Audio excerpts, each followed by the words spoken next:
So we are here today to talk to you about accessibility, specifically digital accessibility. We will go ahead and introduce ourselves. My name is Claire Nickerson. I'm the Learning Initiatives and Open Educational Resources Librarian at Fort Hays State University. I'm Jennifer Persley. I'm the Faculty Development Specialist at Pittsburgh State University. If you like, go ahead and take a minute, introduce yourself in the chat, include your location or institution. So what we're going to be doing today, we are going to spend a little bit of time defining accessibility and explaining why it is important.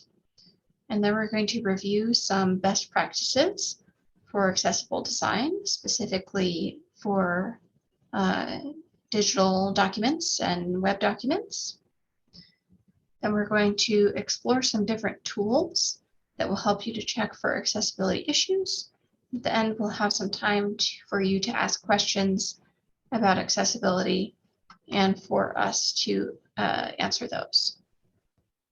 So let's start by talking about what digital accessibility is. So this quote here comes from the World Wide Web Consortium's W3C's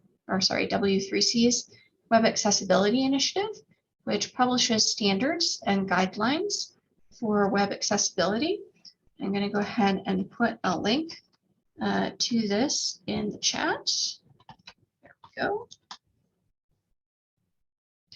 So digital accessibility means that everyone can interact with the web in the same way, regardless of what disabilities they may have or may not have.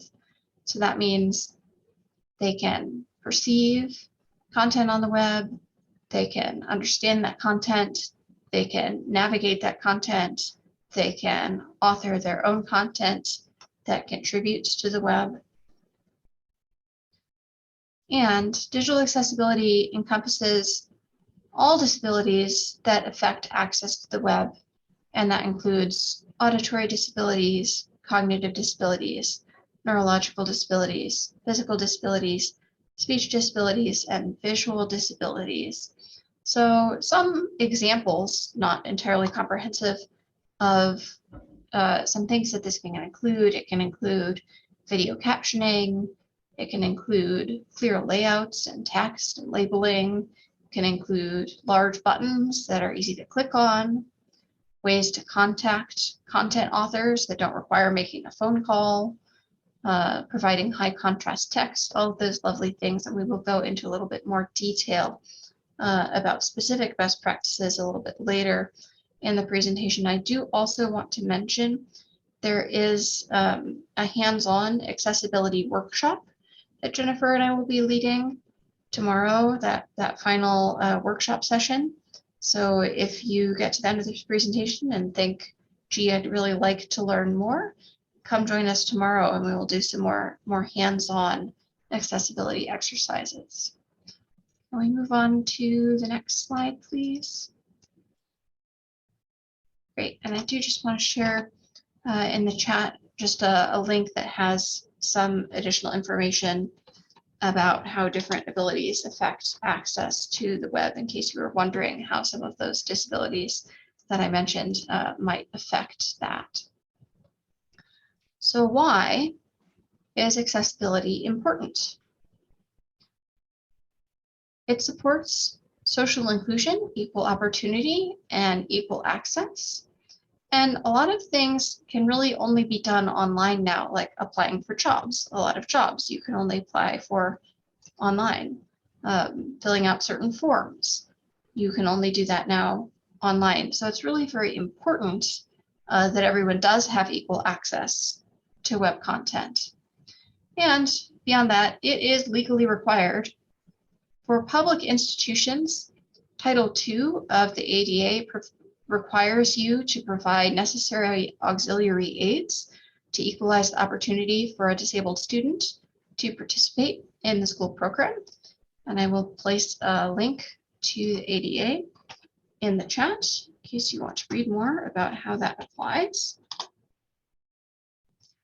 And Section 508 of the Rehabilitation Act requires agencies to provide individuals with disabilities with equal access to electronic information and data, and it outlines specific technical standards for how to do that. I'm going to put a link to that in the chat as well. And our slides, for anyone who's interested, are available in the Sketch portal. So if you want to come back to these links later, you will be able to do that. So beyond being important for equity reasons and for legal reasons, accessibility is also a core principle of universal design for learning, which is a framework to improve user experience for all learners. And things that we commonly think of as accommodations, like captioning videos, are also frequently useful for learners who do not have disabilities. We're not going to talk about UDL, Universal Design for Learning, in detail today because that's not the main point of this presentation, but we do encourage you, if you're not familiar with it, to go ahead and explore those concepts. I'm going to put a link about Universal Design for Learning in the chat as well. I'll give you guys lots of homework. And then I'm going to turn things over to Jennifer to talk about best practices for creating accessible content. Thank you, Claire. Yes, this segment of our presentation will review best practices for creating digital content. We'll focus on the low-hanging fruit. These are the practices that you as the content developer can implement to ensure your course or your open resource is accessible to all learners. Let's get started. All right, the first we're going to talk about hyperlinks. A hyperlink, you've probably seen them, used them a lot. That's a link that directs you to a new location on the web or a resource. It consists of two parts. There's link text and the actual URL. So the link text should describe the destination. So in our example, the link text here on the blue hyperlink is the WebAIMS the WebAIMS guide to links and hyperlinks. That is the web text, the link text. If we hover over, we see the actual URL is the https:// and so on. So that's the actual URL versus the link text. This format is helpful for sighted individuals as well as those that are using a screen reader or other assistive technologies. A sighted individual will recognize the hyperlink by the blue underlined text. An individual using a screen reader will hear the word link followed by the link text. So there's no need to include the word link in the link text because it's already going to be read. You want to avoid using blank links. Sometimes this happens as you try to remove the link and there's still a remnant of it. So we want to make sure we get all of those out of our documents. And avoid using underlined text for emphasis. Maybe use bold or italics instead. That sort of kind of exclusively think that if something's underlined, can I click it? So try to avoid using that for emphasis. And next up, we'll talk about tables. So a table commonly used is just a way to organize or arrange information in a grid with rows and columns. Tables make comparing and contrasting information easier. If a table isn't formatted correctly, then an individual using a screen reader or other assistive technologies won't be able to make the associations that are intended to be drawn from the table. Tables should include a caption. Captions are a brief description of the table. We almost think of it often as the title to the table. In our example here, that would be the assignment and percent of grade. That's the caption on our table. Columns and or row headers, depending on how your table is constructed, should be used to denote how the content is being organized. In our example here, we have column headers that organize the information into columns. So our assignment category is a column header, and so is our percent of final grade. We want to avoid using merging cells or using tables for layout purposes. Sometimes when we want things to look pretty on a page, we'll use a table to kind of get them spaced properly. We want to avoid that and just use it strictly for organizing our data.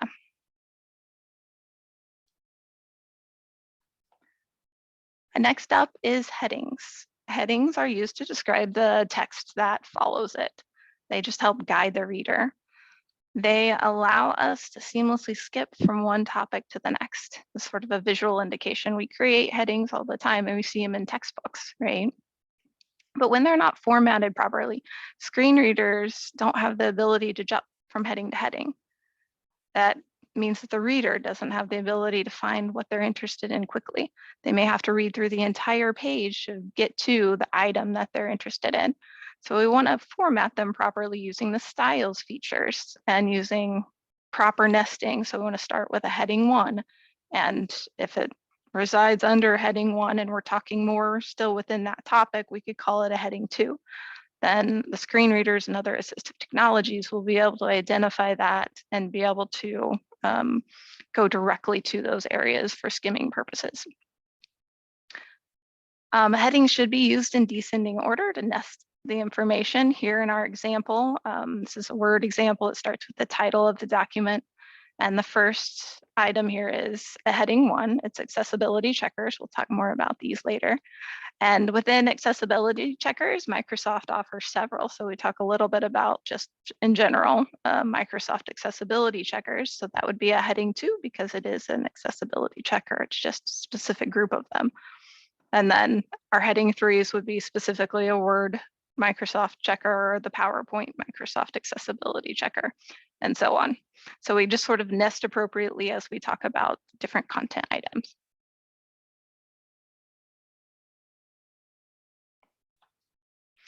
Lists are used to convey the structure of information.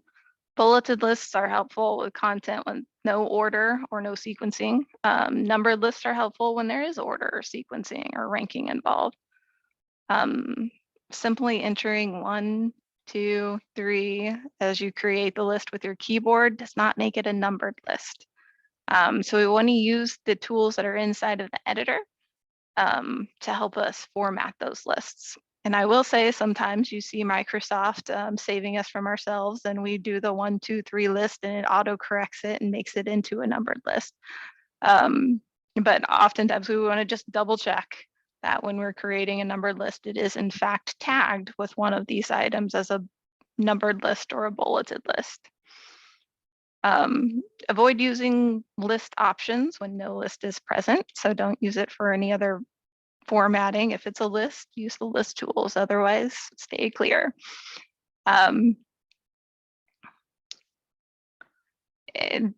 These tools might look different in different editors. These are the ones inside of Word, but they might look similarly in other editors. And next, we're going to talk about color and contrast. If you use color when you're creating content, do so in a meaningful way. Don't use a rainbow of colors. It should enhance the reader, not distract them. Color shouldn't be used as the only tool to convey information. So be careful how you use it. It shouldn't be the only tool.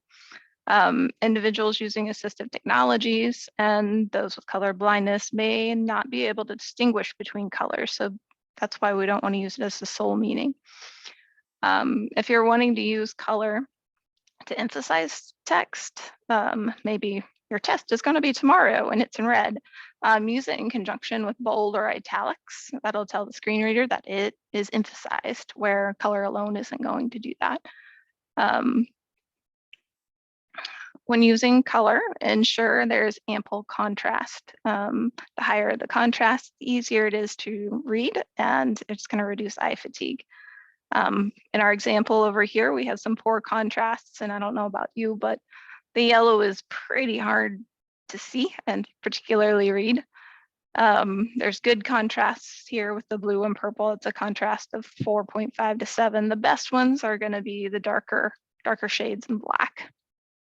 There is ability to check your contrasts if you're working in your learning management system or Word, and you want to check if the colors that you use have enough contrast, WebAIM has a nice contrast checker. The link is here within our presentation.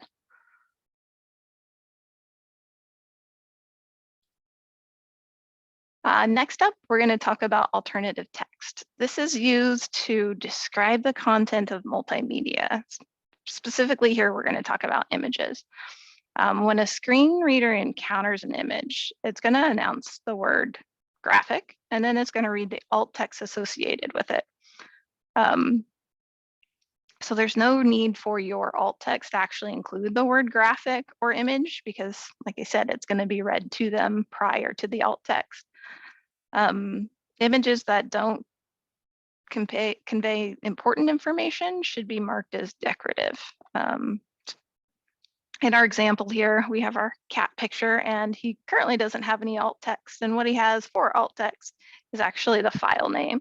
So the screen reader is going to hit this guy. He's going to say graphic IMG-58. It doesn't do much for the reader that's using the screen reader to know what is in there. While if there is alt text there, it's going to say graphic and cute cat, which is a bit more informative.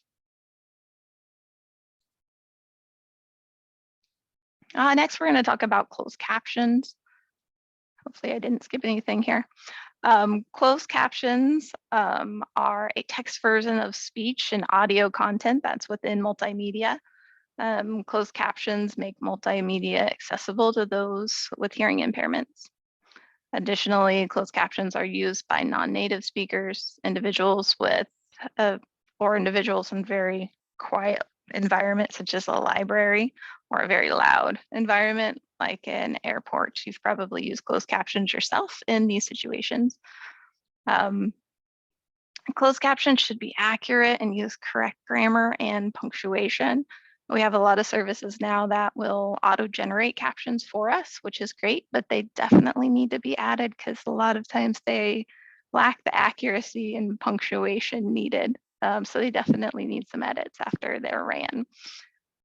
They should include speaker labels, and any non-speech items such as laughter, crying, or music should be denoted within them. The caption frames are typically 1 to 2 lines with 32 characters or less per line. Caption timing should be synchronized with audio and displayed long enough for it to be read accurately.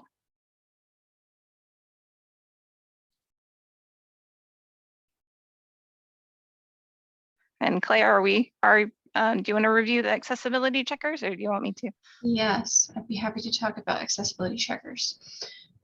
So many of the tools that you probably already use include an accessibility checker that includes all of the common learning management systems that you may be using at your institution, like Canvas or D2L, Moodle, UDoIT, Blackboard, Ally. Sometimes it is something that you have to turn on. Like for instance, here at FHSU, we have Blackboard Ally, and when they were first introducing that, each individual got to decide whether it was turned on or not. So if you don't know where to find that, maybe ask for some help from your Office of Teaching and Learning or your Office of Technology Services. There are also accessibility checkers in a lot of Microsoft Office and other common software tools that you may be using. Microsoft Word has an accessibility checker that includes, it checks for alt text, for any non-textual content, it checks for tables, it checks for table headers and structure, it checks for making sure that you have hyperlinked text instead of just a URL. It checks for repeated blank characters that may be invisible to a sighted person, but that would be read out to someone using a screen reader, which might be annoying. It doesn't check for everything. It doesn't check for color contrast, so definitely use that WebAIM checker that Jennifer was talking about. It does not necessarily notice that if you've included bolded text, that should be a heading. So make sure you are using headings correctly. It may not notice when something should be a list, and it doesn't necessarily check for headers and footers, which may not get read out to someone on a screen reader. Microsoft PowerPoint has something similar. It's a little bit more complicated, I think, to do accessibility checking on a PowerPoint, because if you put a bunch of different shapes on a PowerPoint slide, someone using a screen reader needs to know, well, their screen reader needs to know what order those shapes should be read in, assuming they all contain text. So if you use that PowerPoint accessibility checker, it may ask you to check the order of the items on a slide to make sure that they're being read in a logical order. If you use the default slide layouts, there will be a logical order. Like I think on this slide, it's the comparison slide template that includes a title and then 2 pieces of content, each with a heading. Adobe Acrobat has a checker. It will check for alt text for non-textual content and tables and form fields if it's like a fillable form that you've created in Adobe Acrobat. It will check for table headers and structure. It will check for hyperlink text instead of a URL. It will check, again, like PowerPoint, for logical reading order, and it will ask you, hey, is this reading order correct? If there are a lot of different items on one page. Most people don't do a lot of authoring in Adobe Acrobat. It is possible, but it's not very user-friendly. So mostly what you probably want to be using the accessibility checker for is documents that you've either created and then converted to PDF, or maybe PDFs that other people have created. It will check for bookmarks in long documents. Bookmarks allow you to jump to a specific topic within a longer document. So like if you have ever read an ebook, you're probably familiar with if you click on the chapter of a title in the table of contents, it will take you directly to that chapter. That's an example of a bookmark. So if you have a really long PDF, Adobe Acrobat will check and see whether there are any bookmarks in it, and maybe recommend that you add some. It will check for correctly formatted lists. However, again, there are some things that it doesn't check for. It doesn't check for color contrast. It doesn't check for bolded text that maybe should be a heading. And it doesn't check for headers and footers. And there's a helpful link there, that web accessibility evaluation tool, which I'm going to go ahead and put in the chat. And in case you are curious to learn more about accessibility checkers, we are going to do some live practice with the Microsoft Word accessibility checker tomorrow. It's one of the easier ones to use, and Microsoft Word is a tool I think most educators use frequently, so it's well worth knowing. We can move on to the next slide. We also have here a list of links to various demonstrations and simulations. So if you're curious what it is like to have a specific disability, you might check out some of these links. That first one there, the web accessibility perspectives, is a YouTube compilation of perspectives from individuals with 10 different disabilities. And I'm going to go ahead and put that YouTube link in the chat.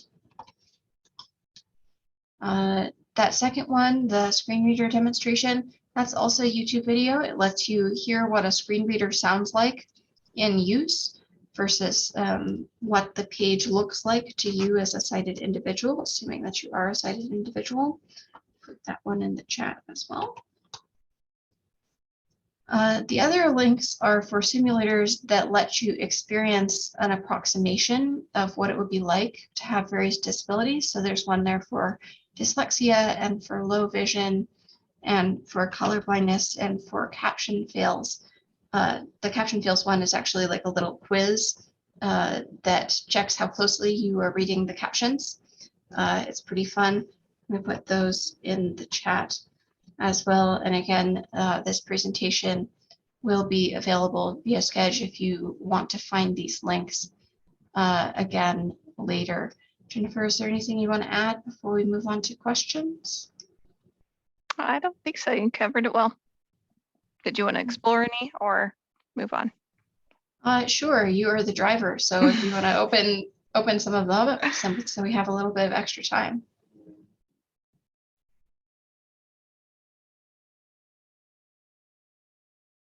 Okay, so this is the dyslexia simulator, and you can read the text, and it is a little small. Let me see if I can make it a little bigger for us. They start by, contrary to popular belief, not every person with dyslexia will reverse letters. I'm going to turn on the experience. Are we ready? While reading and writing, in fact, such reversals, it makes, you can still read it, and it just makes it a little bit more challenging. But I think this is, if you read the paragraphs themselves, they contain helpful information, but we'll make it stop at the current moment. But that is a simulator for dyslexia.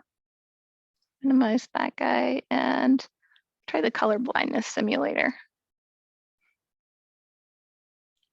So here's some crayons in a sort of normal view, and a lot of people have certain color blindness that makes certain colors hard to see. This is red week. Notice that the contrast in color is much different. In a green week, in a blue week versus the normal. So you see where using color for sole meaning would be a challenge for some individuals. And you can upload your own file there if you have a file that you're curious about what it would appear like.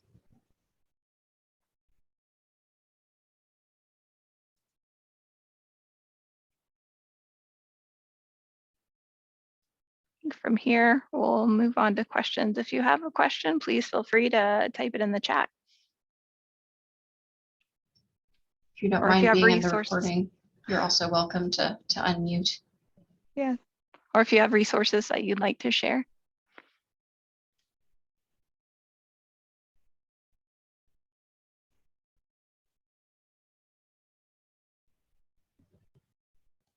I think everyone's out exploring. Example of a caption fail. Grant would like to see the caption fail. Sure. Thank you.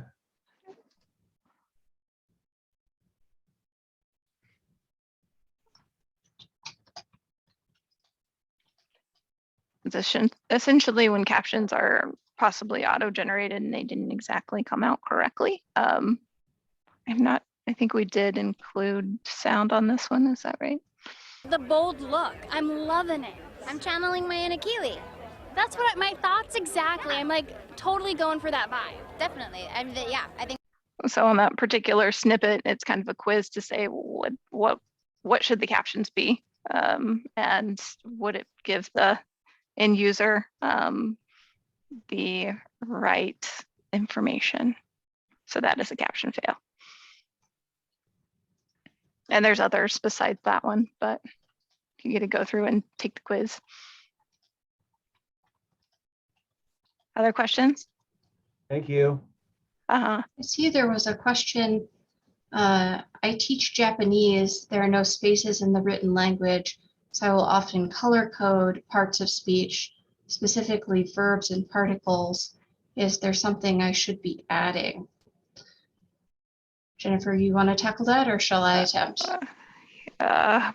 My suggestion is, I'm guessing you're using color in a consistent way. I don't know if there's enough ways to denote other than just color. It's hard to say without seeing. But if possible, use it in conjunction with another tool.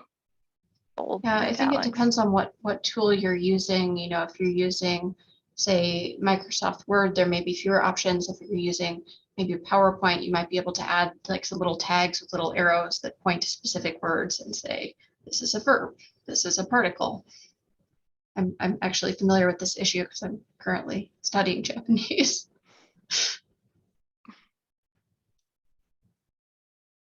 to comment in the chat. The worst caption fail I experienced was Guggen Mugen for the German Guten Morgen. That sounds amusing. Maybe not so much if you're actually trying to understand it. Oh, there's a clarification about the Japanese question. She uses blue for particles, red for question words, and green for verbs, and she's using Google Slides. So yeah, Google Slides has a lot of nice little shapes options with, you know, arrows that you could add.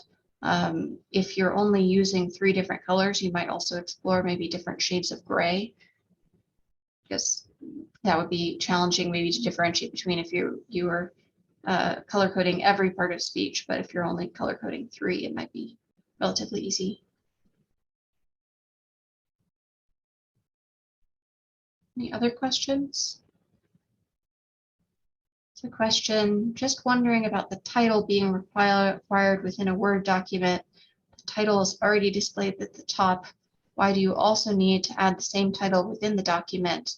This seems redundant. I usually use header 1 once, then header 2, etc. You mean for title of the document, are we talking about file name?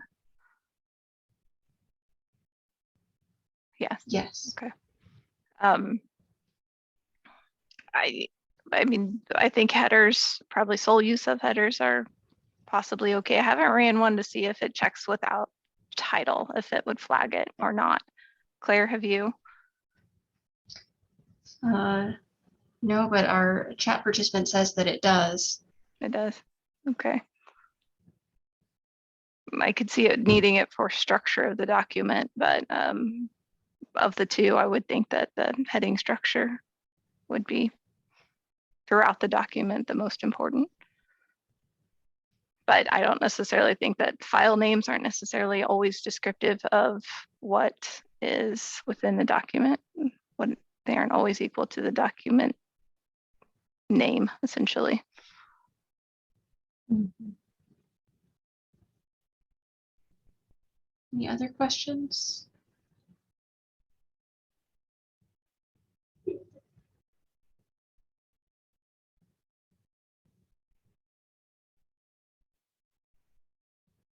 What about highlighting? I don't think you'd have the same color contrast issues with highlighting that you do with colored text.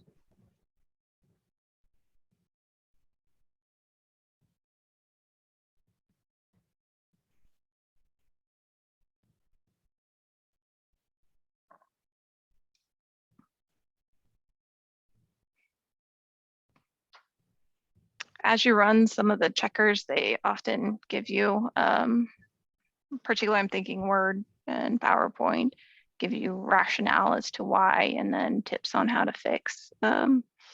Be curious what they say about those items when they are flagged. Mm-hmm. And I will say, just because a checker flags it, that doesn't necessarily mean that you have to fix it. If a checker flags something and you think to yourself, well, that's not really an issue, and you have a good reason for thinking that, you don't have to fix it. There's a comment. Canvas will also give you advice on how to fix things, which is helpful. Yes. Blackboard does that as well. Sometimes letting the Canvas checker fix it is almost easier than fixing it along the way, particularly with tables.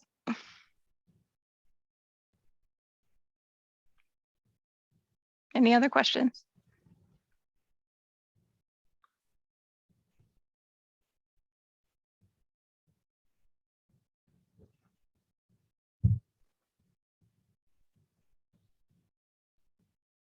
Right. Well, if there are no other questions, I'm going to go ahead and put my email address in the chat.